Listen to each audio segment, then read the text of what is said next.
राधे राधे भक्तों हमारे चैनल सनातन वाणी में आप सभी का हार्दिक स्वागत है। भक्तों, श्री श्री चैतन्य चरितावली से आज हम आपके लिए कथा में लेकर आए हैं महाराज प्रताप रुद्र को प्रभु दर्शन के लिए आतुरता। हम पहले ही बता चुके हैं कि सार्वभौम भट्टाचार्य द्वारा महाप्रभु का परिचय पाकर कटकाधिपति महाराज प्रताप रुद्र के हृदय में प्रभु के प्रति प्रगाढ़ भक्ति उत्पन्न हो गई थी। महाराज वैसे धर्मात्मा थे, विद्या व्यासंगी थे और साधु ब्राह्मणों के प्रति श्रद्धा भक्ति भी रखते थे, किंतु कैसे भी सही थे तो राजा ही संसारी विषय भोगों में फंसे रहना तो उनके लिए एक साधारण सी बात थी। किंतु ज्यों ज्यों उनकी महाप्रभु के चरणों में भक्ति बढ़ने लगी, त्यों ही त्यों उनकी संसारी विषय भोगों की लालसा कम होती गई। हृदय की कोठरी बहुत ही छोटी है। जहाँ विषयों की भक्ति है, वहाँ साधु महात्माओं के प्रति भक्ति रह ही नहीं सकती, और जिनके हृदय में साधु महात्मा तथा भगवत भक्तों के लिए श्रद्धा है, वहाँ काम रह ही नहीं सकता। तभी तो तुलसीदास जी ने कहा है, जहाँ राम तह काम नहीं, जहाँ काम नहीं राम, तुलसी कैसे रह सकें रवि रजनी इकट्ठाम। साधु चरणों में ज्यों ज्यों प्रीति बढ़ती जाएगी, त्यों ही त्यों अभिमान, बड़प्पन और अपने को सर्वश्रेष्ठ समझने के भाव कम होते जाएंगे। महाराज के पास बहुत से साधु पंडित तथा विद्वान स्वयं ही दर्शन देने और उन्हें आशीर्वाद प्रदान करने के लिए उनके दरबार में आते थे। इसलिए उनकी इच्छा थी कि महाप्रभु भी आकर उन्हें दर्शन दे जाएं, किंतु महाप्रभु को न तो स्वादिष्ट पदार्थ खाने की इच्छा थी, न वे अपना सम्मान ही चाहते थे और न उन्हें रुपए पैसे की अभिलाषा थी। फिर वे राज दरबार में क्यों जाते? प्रायः लोग इन्हीं तीन कामों से राजा के यहाँ जाते हैं। महाप्रभु इन तीनों विषयों को त्याग कर वितरागी सन्यासी बन चुके थे। सन्यासी के लिए शास्त्रों में राज दर्शन तक निषेध बताया गया है। हाँ, कोई राजा भक्ति भाव से सन्यासियों के दर्शन कर ले, यह दूसरी बात है। उस समय उसकी स्थिति राजा की न होकर श्रद्धालु भक्त की ही होगी। स्वयं त्यागी सन्यासी राजा से उसकी राजापने की स्थिति में मिलने न जाएगा। महाराज को इस बात का क्या पता था? अभी तक उन्हें ऐसा सच्चा सन्यासी कभी मिला ही नहीं था। इसीलिए प्रभु के पुरी में पधारने का समाचार पाकर महाराज ने सार्वभौम भट्टाचार्य के समीप पत्र भिजवाया और उसमें उन्होंने प्रभु के दर्शनों की इच्छा प्रकट की। महाराज के आदेशानुसार भट्टाचार्य महाप्रभु के समीप गए और कुछ डरते हुए से कहने लगे, प्रभु, मैं एक निवेदन करना चाहता हूँ, आज्ञा हो तो कहूँ। आप अभय दान देंगे तभी कह सकूँगा। प्रभु ने हंसते हुए कहा, ऐसी कौन सी बात है, कहिए। आप कोई मेरे अहित की बात थोड़े ही कह सकते हैं, जिसमें मेरा लाभ होगा उसे ही आप कहेंगे। भट्टाचार्य ने कुछ प्रेम पूर्वक आग्रह के साथ कहा, आपको मेरी प्रार्थना स्वीकार करनी पड़ेगी। प्रभु ने हंसते हुए कहा, वाह, यह खूब रही, अभी से वचनबद्ध कराए लेते हैं। मानने योग्य होगी तो मानूंगा, नहीं तो ना कर दूंगा। और फिर आप ना करने योग्य बात कहेंगे ही क्यों? प्रभु के इस प्रकार के चातुर्य युक्त उत्तर को सुनकर कुछ सहमत हुए भट्टाचार्य महाशय कहने लगे, प्रभु, महाराज प्रताप रुद्र आपके दर्शन के लिए बड़े ही उत्कंठित हैं। उन्हें दर्शन देकर अवश्य कृतार्थ कीजिए। प्रभु ने कानों पर हाथ रखते हुए कहा, श्री विष्णु, आप शास्त्रज्ञ पंडित होकर भी ऐसी धर्म विहीन बात कैसे कर रहे हैं? राजा के दर्शन करना तो सन्यासी के लिए पाप बताया है। जब आप अपने होकर भी मुझे इस प्रकार धर्मच्युत होने के लिए सम्मति देंगे, तब मैं यहाँ अपने धर्म की रक्षा कैसे कर सकूंगा?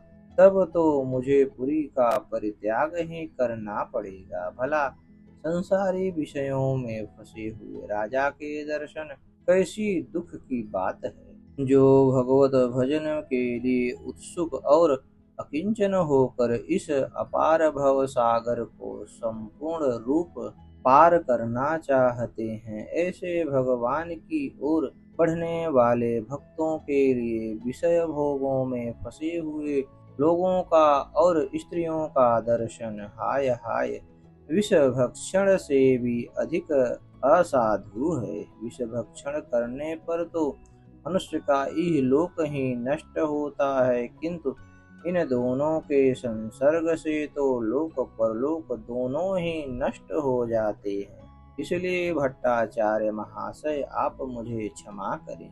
अत्यंत ही विनीत भाव से भट्टाचार्य सार्वभौम ने कहा, प्रभु आपका यह वचन शास्त्रानुकूल ही है, किंतु महाराज परम भक्त हैं, जगन्नाथ जी के सेवक हैं, आपके चरणों में उनका दृढ़ अनुराग है।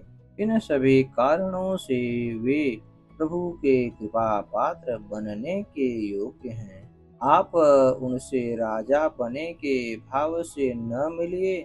मान लीजिए वे विषयी ही हैं, तो आपकी तो वे कुछ हानि नहीं कर सकते, उल्टे उनका ही उद्धार हो जाएगा। आपकी कृपा से संसारी लोगों का संसार बंधन छूट जाता है। महाप्रभु ने कहा, भट्टाचार्य महाशय, यह बात नहीं है।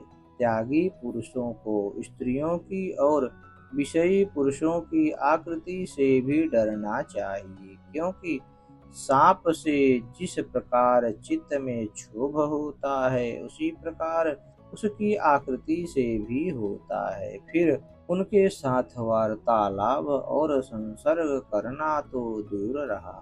इस उत्तर को सुनकर भट्टाचार्य चुप हो गए। फिर उन्होंने प्रभु से इस संबंध में कुछ नहीं कहा।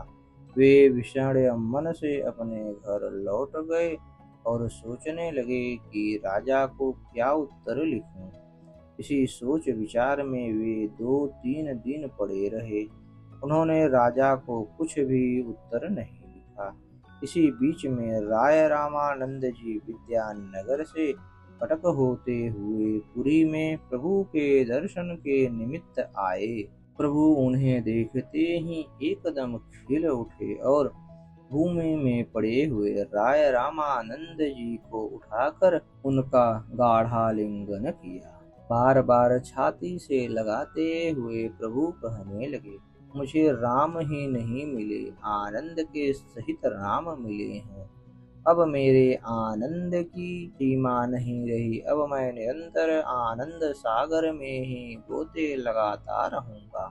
रामानंद के प्रति प्रभु के ऐसे प्रगाढ़ प्रेम को देखकर सभी भक्त विस्मित हो गए। वे रामानंद के भाग्य की भूरी भूरी प्रशंसा करने लगे। स्वस्थ होकर बैठ जाने पर राय महाशय ने कहा, प्रभु आपके आज्ञा अनुसार राज्य काज से अवकाश ग्रहण करने के निमित्त मैंने महाराज से निवेदन किया था। मैंने स्पष्ट कह दिया कि मुझे अब इस कार्य से छुट्टी मिलनी चाहिए। अब मैं पुरी में निवास करके श्री चैतन्य चरणों का सेवन करूंगा। मेरे मुख से आपका नाम सुनकर महाराज परम प्रसन्न हुए। उन्होंने उठकर मेरा आलिंगन किया और समीप में बैठाकर आपके संबंध में वे बहुत सी बातें पूछते रहे। आपके चरणों में उनके ऐसे दृढ़ अनुराग को देखकर मैं विस्मित हो गया। जो पहले मुझसे सीधी तरह से बोलते भी नहीं थे, वे ही आपके सेवक होने के नाते मुझसे बराबर के मित्र की भांति मिले और मेरा इतना अधिक सत्कार किया। प्रभु ने कहा, राय महाशय, आपके ऊपर भगवान की कृपा है। आप श्री कृष्ण के किंकर हैं। भगवद अनुचरों का सभी लोग आदर करते हैं। इस प्रकार परस्पर में बहुत देर तक इसी प्रकार की प्रेम वार्ता होती रही। राय महाशय ने पूरी भारती, नित्यानंद आदि उपस्थित सभी साधु महात्माओं की चरण वंदना की और फिर वे प्रभु से आज्ञा लेकर भगवान के दर्शन करने के लिए चले गए। उसी समय कटकाधिपति महाराज प्रतापरुद्र भगवान की रथ यात्रा के निमित्त पुरी पधारे। उन्होंने सार्वभौम भट्टाचार्य को बुलाकर उनसे पूछा, भट्टाचार्य महाशय, आपने महाप्रभु से मेरे संबंध में पूछा था? भट्टाचार्य ने कहा, मैंने बार बार प्रार्थना की, किंतु उन्होंने आपसे मिलना स्वीकार ही नहीं किया। महाराज ने कहा, जब वे सर्व समर्थ होकर मुझ जैसे पापियों से इतनी घृणा करते हैं, तो मुझ जैसे अधमों का उद्धार कैसे होगा? भट्टाचार्य ने कहा, उनकी तो ऐसी प्रतिज्ञा है कि वे राजा के दर्शन नहीं करते। महाराज ने अत्यंत ही वेदना के स्वर से कहा, यदि उनकी ऐसी प्रतिज्ञा है तो मेरी भी यह प्रतिज्ञा है कि या तो प्रभु की पूर्ण कृपा प्राप्त करूंगा या इस शरीर का ही परित्याग कर दूंगा। महाराज के ऐसे दृढ़ अनुराग को देखकर सार्वभौम भट्टाचार्य बहुत ही विस्मित हुए और महाराज को सांत्वना देते हुए कहने लगे, महाराज, आप इतने अधीर न हो। मेरा हृदय कह रहा है कि प्रभु आपके ऊपर अवश्य कृपा करेंगे। कल राय रामानंद जी ने प्रभु के सम्मुख आपकी बहुत ही अधिक प्रशंसा की थी। उसका प्रभाव मुझे प्रत्यक्ष ही दृष्टिगोचर हुआ। प्रभु का मन आपकी ओर से बहुत ही अधिक कोमल हो गया है। अब आप एक काम कीजिए, राजवेश में तो उनसे मिलना ठीक नहीं है। रथ यात्रा के समय जब प्रभु भक्तों के सहित श्री जगन्नाथ जी के रथ के आगे आगे नृत्य करते हुए चलेंगे, तब आप साधारण वेश में जाकर प्रभु के सामने कोई भक्ति पूर्ण श्लोक पढ़ने लगिएगा। प्रभु भक्त समझकर आपका दृढ़ आलिंगन करेंगे, तभी आपकी सभी मनोकामनाएं पूर्ण हो जाएंगी। सार्वभौम भट्टाचार्य का बताया हुआ यह उपाय महाराज को पसंद आया और उन्होंने भट्टाचार्य से पूछा, रथ यात्रा किस दिन होगी? भट्टाचार्य ने हिसाब करके बताया, आज से तीसरे दिन रथ यात्रा होगी। तभी हम सब मिलकर उद्योग करेंगे। यह सुनने से महाराज को संतोष हुआ और भट्टाचार्य महाशय की अनुमति लेकर अपने स्थान को चले आए। अस्तु। अब तो हमारी यह कथा आपको कैसी लगी? कृपया कमेंट कर हमें अपना सुझाव दें और हमारे चैनल को ज़्यादा से ज़्यादा सब्सक्राइब करें। धन्यवाद।